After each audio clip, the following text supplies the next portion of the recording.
করে দিবেন।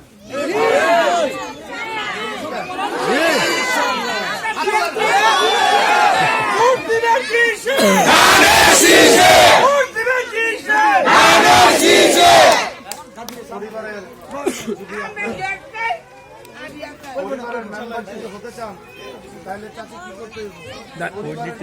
কাজ করতে হবে না? কাজ না করলে মেম্বারে লাভ আছে পরিবার?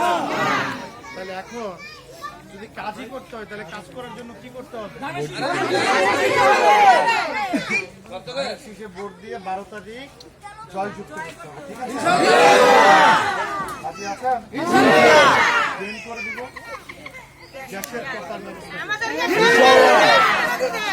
সরকারি দিব সব দমন করব এবং তাদেরও পুনর্বাসনের ব্যবস্থা করব। আপনাদের জন্য ফ্যামিলি কার্ডের ব্যবস্থা থাকবে। ঠিক আছে? বয়স্ক ভাতা থাকবে। আপনার নাতিনক্কর যারা আছে তারা যারা মেধাবী শিক্ষার্থী থাকবে তাদের জন্য বৃত্তির ব্যবস্থা থাকবে।